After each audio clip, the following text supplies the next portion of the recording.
intento de Madero por quitar a Porfirio Díaz de la presidencia de México fue el inicio de la ya conocida Revolución Mexicana. Pero, ¿acaso tiene algo importante este movimiento? ¿Cuáles fueron las consecuencias de la Revolución Mexicana? Mejor acompáñame y vamos a descubrir más sobre esto. ¿Por qué inició la Revolución Mexicana? Como sabemos, el porfiriato fue uno de los rasgos más importantes para que se diera este conflicto. Una de las cosas que podemos tocar es que el porfiriato tuvo cosas buenas como cosas malas.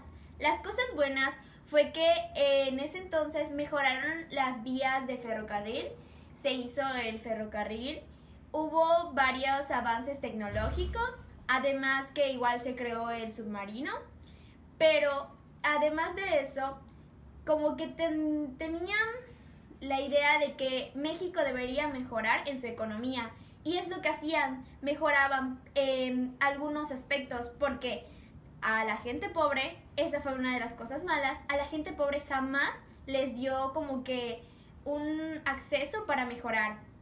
Entonces ahí fue cuando las demás personas, la sociedad, se comenzó a despertar su interés para ver qué es lo que realmente pasaba y no llegaba el dinero a todas partes.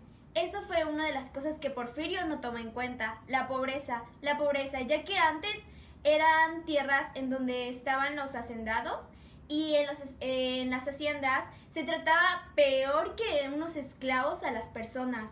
Es decir, los trataban muy mal, que ni les pagaban lo suficiente, solo eran por vales de despensa, y aparte como que las personas aún seguían con esa deuda tiempo después.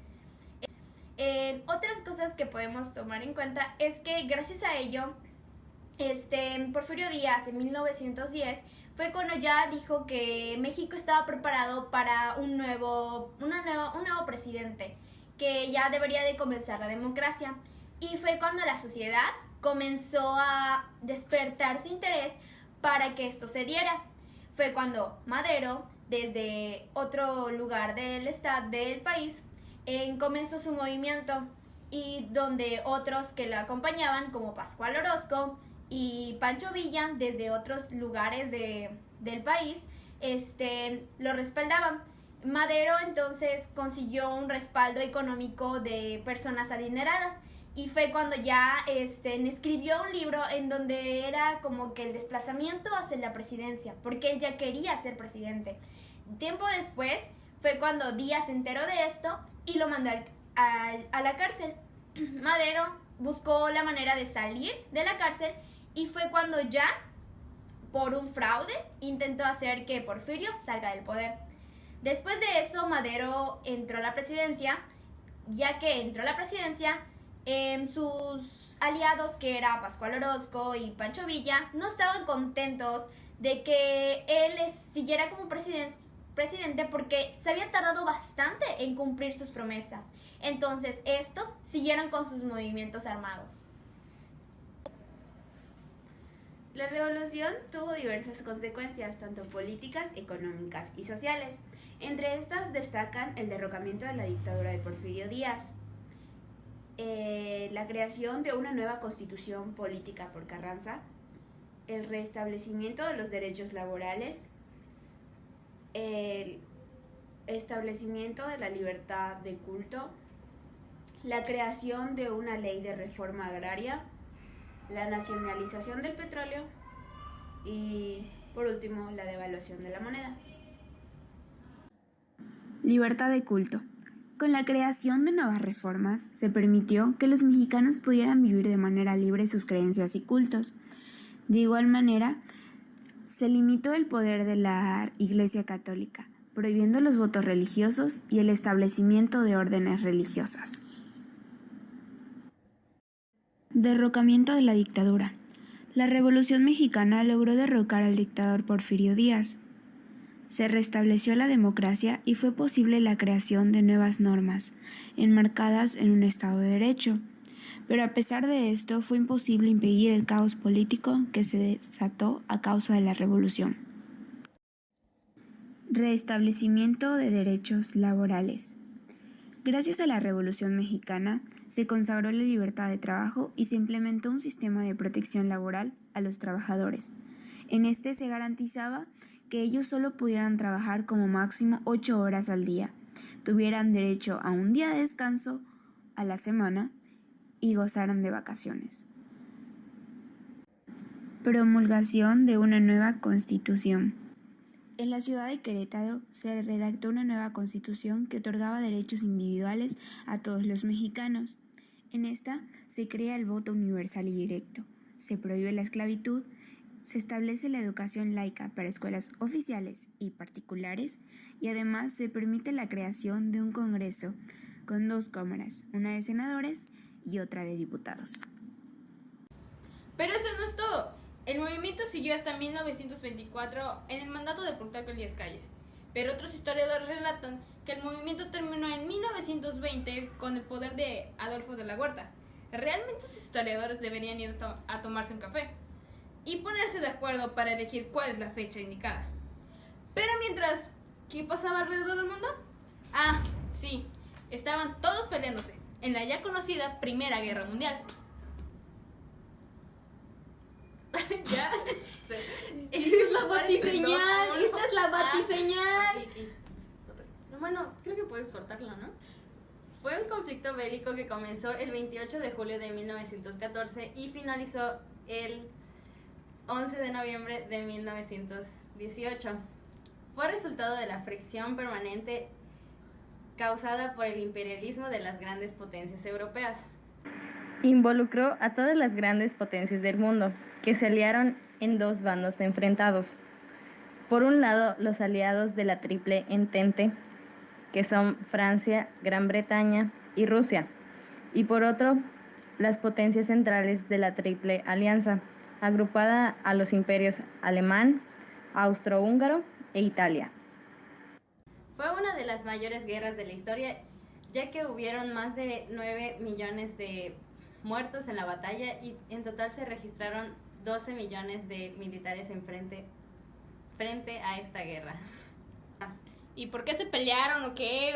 Espera, uno llegó a ese momento. El factor detonante de la dicha guerra corresponde al asesinato del archiduque Francisco Fernando de Habsburgo, heredero del trono del Imperio Austrohúngaro, el 28 de junio de 1914. Entonces, los países de Alemania y Rusia brindieron apoyo a los países austrohúngaro y Serbia. También estaba Francia apoyando a Rusia. La guerra dejó a 13 millones de inocentes fallecidos y a otros 21 millones heridos. Mundial, aparte de la muerte de Francisco Fernando, también fueron los varios problemas de los países a principios del siglo XX. También se dice que algunos países estaban extremadamente descontentos con el reparto de Asia y África, ocurrida a finales del siglo XIX. Alemania e Italia, por ejemplo, habían quedado fuera en el proceso neocolonial. A finales del siglo XIX y principios del siglo XX, los países europeos empezaron a invertir fuertemente en la fabricación de armamento. Los países estaban empeñados en una rápida carrera armamentista, ya como una manera de protegerse o atacar en el futuro próximo. Esta carrera bélica generaba un clima de aprensión y miedo entre los países, donde uno intentaba armarse más que el otro. También se garantizó la firma del Tratado de Versalles, que puso sanción a la Alemania ya derrotada, y también se realizó la creación de la Liga de las Naciones, con objetivo de garantizar la paz mundial. Como consecuencia de dichos actos, la muerte de 9 millones de personas se hicieron presentes, sin contar que el Imperio Otomano y Austrohúngaro se desintegró. Estados Unidos vio esto como un aprovechamiento para crecer en el escenario político y militar. Pero Alemania no se detendría ahí. De él surge el sentimiento de revanchismo en función de las duras penas del Tratado de Versalles. El final de la guerra ocurrió en 1917 cuando Estados Unidos entró al conflicto, pues habían acuerdos con Inglaterra y Francia que forzó a los de la alianza a firmar la rendición. ¿Y ahí terminó todo? Hasta crees, con el Tratado de Versalles, Alemania se vio influenciado a iniciar la Segunda Guerra Mundial. Ah, creo que todo tiene sentido. Ok, pero ¿todo esto en qué tiene relación? Vamos a ver. Aunque la participación directa de México en la Segunda Guerra Mundial fue muy escasa, el conflicto internacional influyó profundamente en la política y economía del país. A diferencia de la mayoría de las naciones, los efectos en la guerra tuvo medidas positivas para México. Se sabe que México vendía petróleo a varios de los países, siendo el principal cliente Estados Unidos, que navegaban por el Golfo de México. Este comercio naturalmente no convenía a las otras potencias, así que el objetivo era decirle a México que tratara con los alemanes para poder vender así su petróleo. Estos alemanes proporcionaban armas para que México estuviera bien cargado para la Revolución Mexicana. Para el 17 de enero de 1917 se dice que se le envió un telegrama al presidente en ese entonces, Venustiano Carranza, para convencerlo de entrar en guerra con los Estados Unidos, pero este instantáneamente la rechazó y no le importaba ya que teníamos problemas más importantes dentro de la República. A cambio, Alemania inyectaría fluidez a la economía mexicana y daría a los estados de Arizona, Texas y Nuevo México de nuevo al dominio mexicano.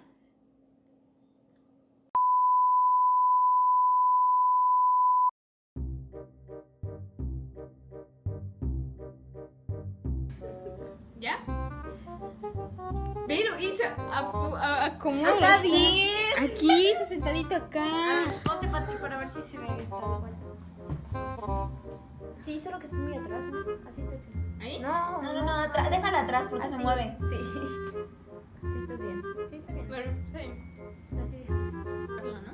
Sí, ya continúa. Fue una de las mayores guerras de la historia, ya que hubieron más Batiseñal. Bueno, creo que puedes cortarlo, ¿no? Sí. Descúbreme. Descúbreme. Espérate.